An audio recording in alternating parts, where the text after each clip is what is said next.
This one here, this is a typical Mikuni carb. This is actually a VM34. It's very similar to the one you got, except for, the cans kind of moved the air adjustment around and some various things on this thing. The main thing with this screw is on the Mikuni carb, it's actually located right here. And most of the time it's in the back here. On cans, it can be up in the front. It may be in this location. It may be on the very bottom. I've seen them on some on the very bottom. Some of them put them on the top. They're in various locations, but they're usually up in the front here somewhere of the carb, up in front of the choke and the slide.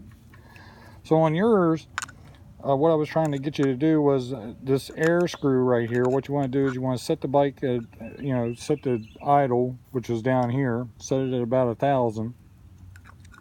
And then take this, when you're doing this air screw, you want to wind it in and it comes to a stop. You see, it's just a little turn there until it stops.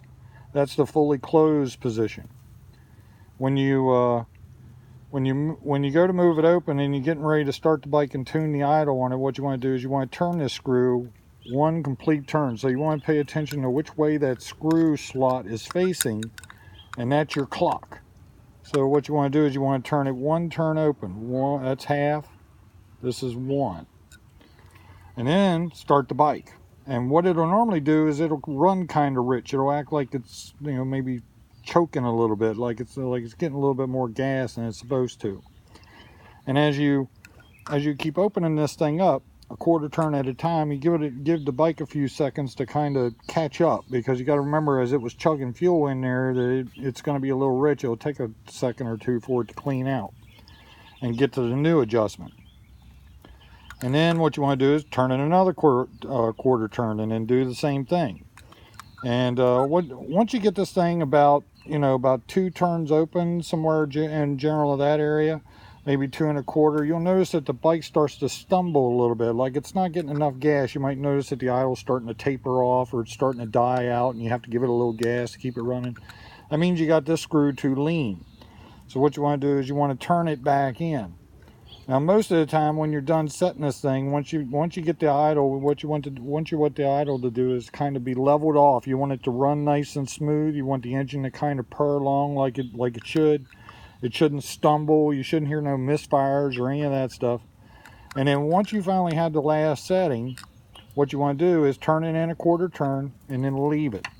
And then what that does is that covers it for when the slide opens just a little bit. It helps it produce a little bit more gas, so that way the mixture between the slide mechanism, which controls most of the carburetor operation, and the pilot circuit kind of seam together more seamlessly, so that transition isn't abrupt.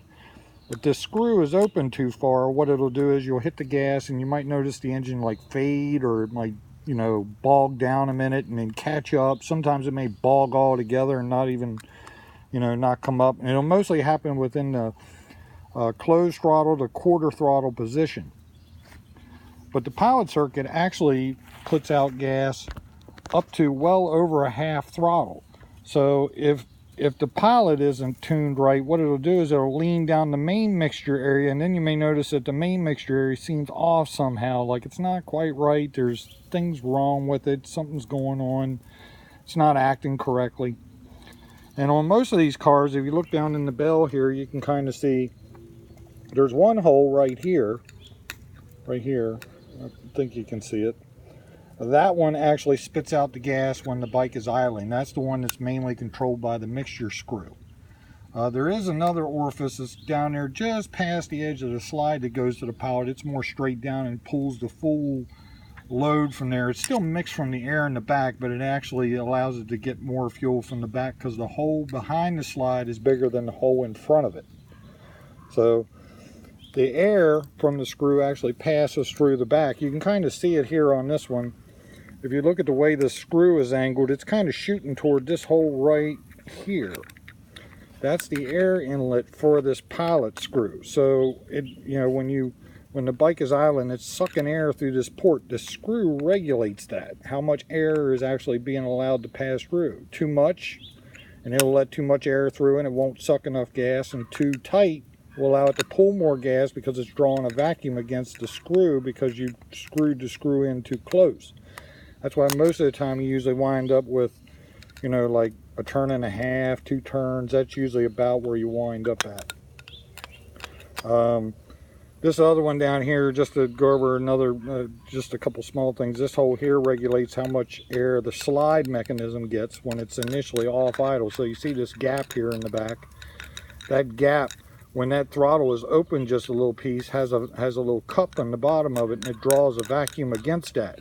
If this hole is bigger or smaller, in Mikuni's there's an air jet you screw in this hole to kind of control that. So that way the amount of air that's being passed into the vacuum under the slide, you can either let more air in and reduce the vacuum, which will lean the mixture, or you can start closing this hole off with smaller air jets, and it will actually make this, you know, make the vacuum in here stronger, which in turn pulls more fuel. And then yours, of course, was the idle adjustment. You can see it on this Mikuni VM. It's actually on here on the side. You want to set this to 1,000. The other thing I wanted to mention, you mentioned something about a vacuum petcock, I think, previously. Most carburetors, if they have a vacuum petcock, have one more port on it more than the ports going to the carburetor. So on yours, it was a dual outlet petcock.